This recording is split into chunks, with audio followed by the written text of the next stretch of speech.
Bonjour à tout le monde. Moi, c'est Samala. Et dans cette vidéo, d'abord, je vous souhaite une chaleureuse bienvenue sur ma chaîne YouTube. Et si c'est votre première fois, et, euh, abonnez-vous à cette chaîne parce que c'est ici que je partage les leçons de langue, mais surtout les opportunités en termes de bourse pour étudier à l'étranger et beaucoup d'autres opportunités comme la formation de la jeunesse et tout ce qui peut faire développer la jeunesse africaine et camerounaise. Alors, et aujourd'hui, dans cette vidéo, je vais vous parler de fortes chances qui existent pour des personnes qui parlent français en Afrique en matière d'obtenir des bourses d'études aux États-Unis et au Canada, surtout en lettres et sciences humaines, plus particulièrement en études françaises ou études francophones. Il y en a beaucoup de personnes qui ne le savent pas. Il y en a aussi qui le savent, mais qui cachent parce qu'il y a des gens, je ne sais pas pourquoi, quand ils sont au courant d'une information à utilité publique qui peut bénéficier des autres personnes, ils cachent comme si en cachant, ils vont gagner quelque chose. Les bourses sont là. Si vous cachez les bourses, personne ne va prendre l'argent de la bourse et venir vous donner pour manger. Non, non et non. Et donc, voilà pourquoi depuis plus de 6 ans, moi, je partage tous les jours les opportunités de bourse pour étudier en Europe, aux États-Unis, au Canada, en Australie et partout dans le monde. Je le partage sur ma page Facebook, surtout la page qui s'appelle After High School, après le lycée, mais je partage aussi parfois sur une page qui s'appelle Summer Info, mais aussi également sur cette chaîne YouTube. Et parfois, j'accompagne les candidats sous format de mentorat. Je deviens mentor pour certaines personnes, parfois gratuitement, mais je peux aussi le faire en consulting. OK? Donc, mais ce qui est important pour aujourd'hui, pour aller droit au but, c'est de vous dire que il y a beaucoup de chances pour les Africains, les étudiants africains d'étudier aux États-Unis et au Canada dans le département de français ou pour faire les masters et les doctorats, c'est-à-dire les masters ou les PhD en littérature française ou en littérature francophone ou en études francophones ou en études françaises. OK. Et là, prenons le cas des ressortissants des pays purement francophones en Afrique. Pour ces personnes, d'abord, si vous avez une licence en études françaises, vous êtes déjà sur le bon chemin. D'accord? Si vous avez obtenu localement une licence en études françaises, vous êtes déjà sur le bon chemin. En plus, si vous avez obtenu, mais là, ça dépend d'une université à l'autre, mais si vous avez même une licence en études anglophones, en études anglaises, mais étant national, étant citoyen d'un pays francophone, c'est-à-dire ayant le français comme votre première langue d'études du primaire jusqu'à l'université, sauf qu'à l'université, vous êtes spécialisé dans l'anglais, vous avez aussi des chances. Mais cela, pour cette deuxième catégorie, cela dépend. OK? Cela dépend. Certaines universités vont accepter que quelqu'un qui a une licence en anglais puisse faire un master en études francophones ou en études françaises. Ça se fait. Mais ce n'est pas général, ce n'est pas accepté, cela n'est pas donné. Ce ne sont pas toutes les universités qui acceptent cela, mais c'est une possibilité. Et je connais des personnes qui l'ont fait. Je connais des personnes de la Côte d'Ivoire, du Bénin, du Sénégal, du Gabon, et vous pouvez lister les autres pays qui ont du Burkinabé, du Burkina Faso, des personnes qui ont fait des licences en anglais, par exemple, et par la suite, ils ont fait des licences, des masters en études françaises ou en études francophones aux États-Unis ou au Canada, et par la suite, un doctorat, un PhD. Alors, donc, mais pour ceux qui sont des pays anglophones, purement dit, comme le Nigeria, le Ghana, je connais encore beaucoup qui sont aux États-Unis, qui sont au Canada, qui sont partis étudier dans les départements d'études françaises ou francophones. Et qu'est-ce qu'il faut pour ces personnes? Ces personnes, si vous êtes du Ghana, du Kenya, du Nigeria, ce qu'il faut pour vous, de l'Ouganda, ce qu'il faut pour vous, c'est une licence en études françaises obtenue dans votre pays d'origine. Avec cela, vous pouvez avoir les chances de faire les études au niveau du master et éventuellement au niveau du doctorat aux États-Unis et au Canada. D'accord. Et maintenant, pour un pays bilingue comme le Cameroun, qui est bilingue en anglais et en français, cela veut donc dire qu'il y en a beaucoup plus de chances. Pourquoi?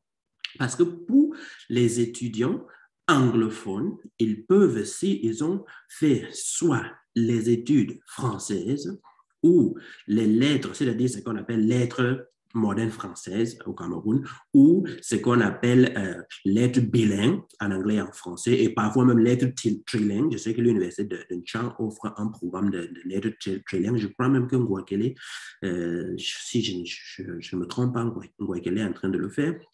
Ces personnes ont aussi des chances de trouver des bourses pour étudier, pour faire leur master dans le département en français, en études françaises ou en études francophones aux États-Unis et au Canada.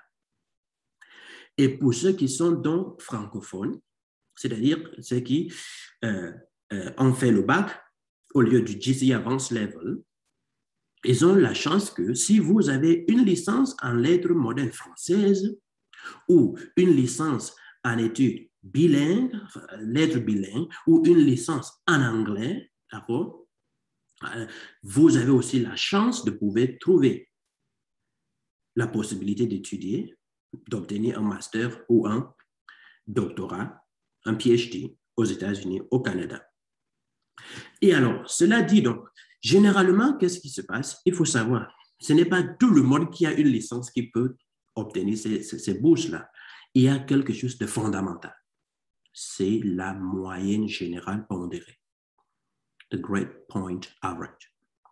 C'est ça qui est fondamental.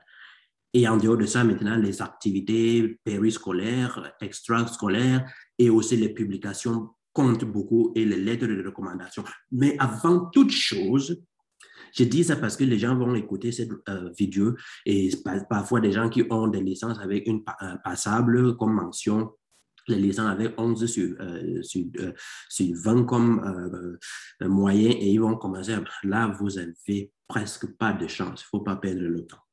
Donc, la moyenne générale pondérée très importante. Et il faut souvent un minimum de 3,0 sur 4 pour le cas d'une université comme Yaoundé 1.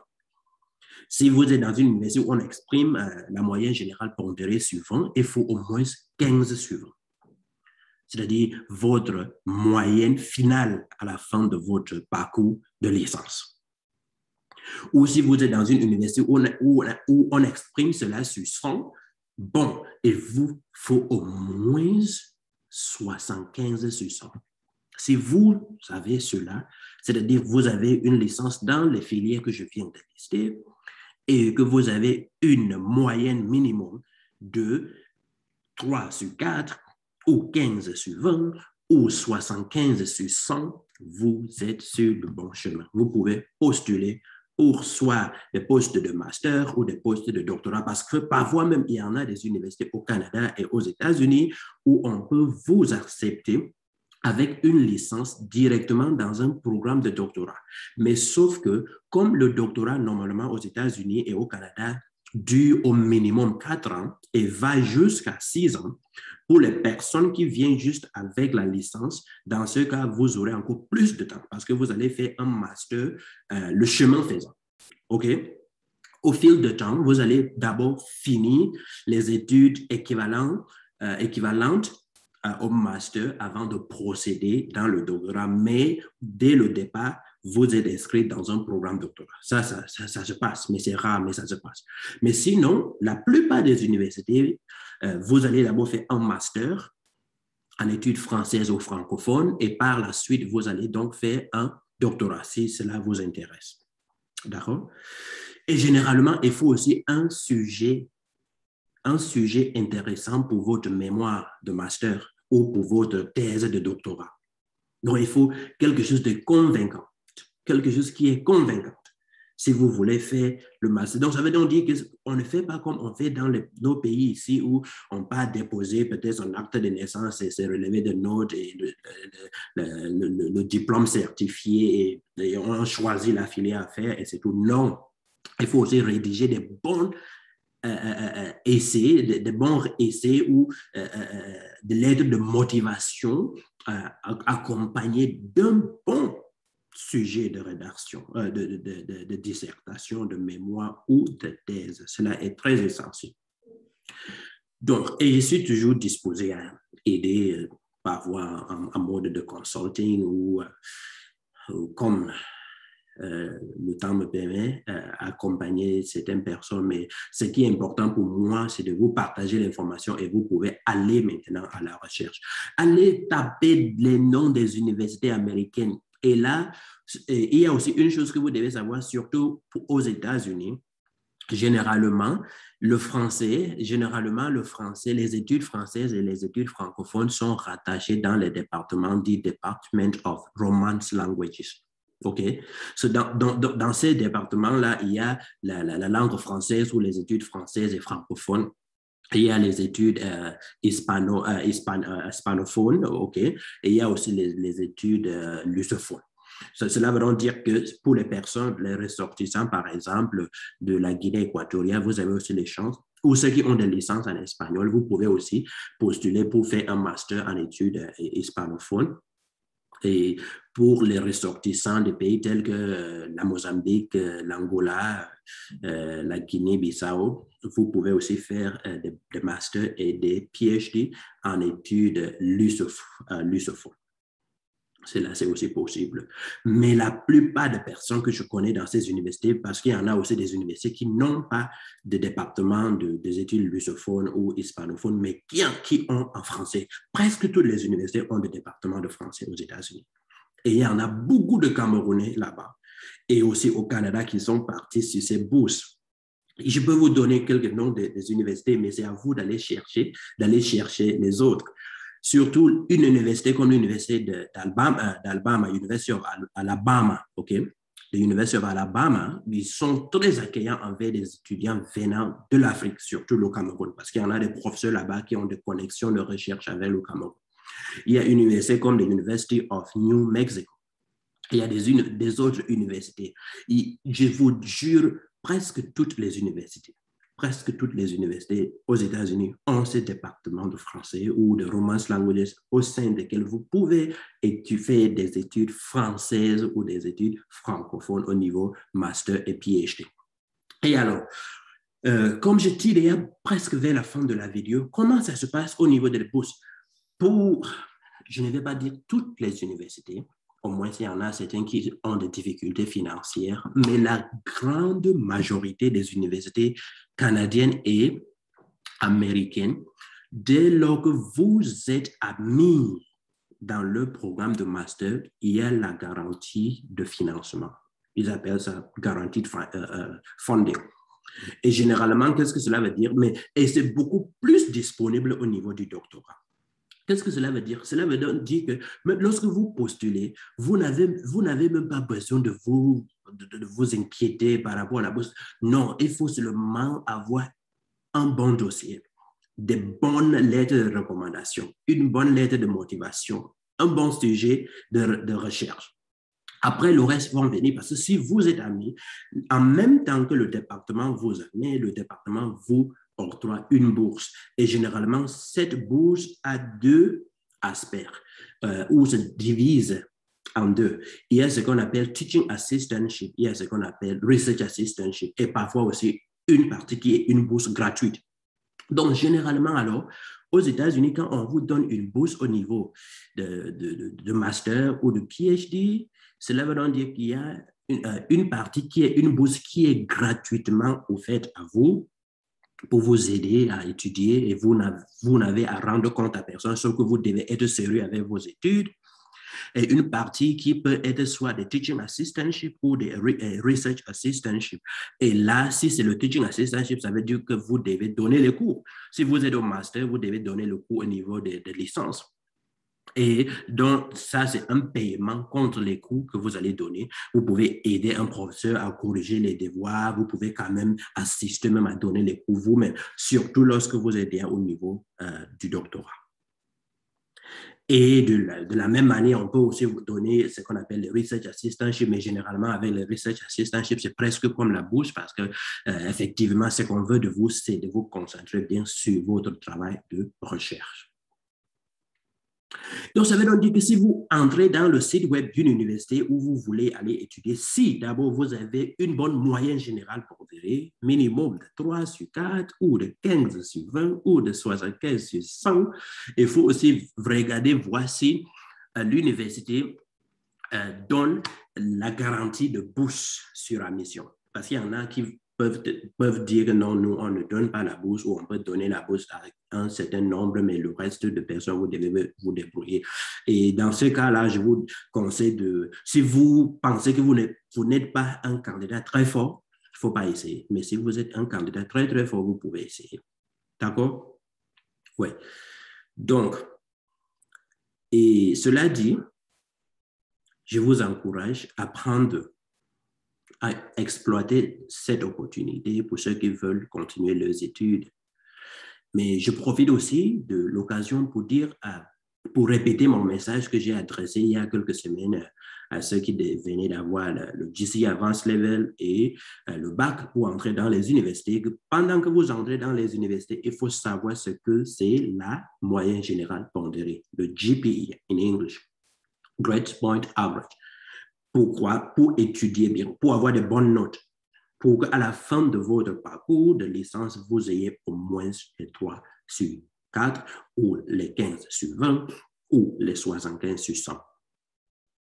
Et pour certains profs qui parfois donnent de mauvaises notes par exprès, ceux-là, ce sont des pratiques. Celles-là, ce sont des pratiques à ne pas encourager. D'accord? Et maintenant, si vous avez, et c'est très simple d'aller sur Google, taper liste des universités aux États-Unis, liste des universités à l'État de Floride, à l'État de Washington, à l'État tous les États que vous pouvez imaginer là-bas. La même chose au Canada, vous pouvez taper liste des universités à Québec, liste des universités à Ontario, et là, vous allez prendre chaque nom d'une université, vous entrez dans le site web, vous allez dans le département de français et regardez ce qui est possible. Si vous avez la bonne moyenne générale pondérée. Et surtout, si vous avez des questions, n'hésitez pas à les poser en commentaire au-dessous de cette vidéo. Et abonnez-vous à cette chaîne parce que aujourd'hui, je parle des États-Unis, je parle du Canada en matière de français, des études françaises et francophones. Demain, je vais parler d'autres pays, d'autres matières, disciplines académiques. Donc, restez connectés avec moi. Et n'hésitez pas à poser vos questions au sujet que je viens d'évoquer aujourd'hui. Restez connectés. Merci.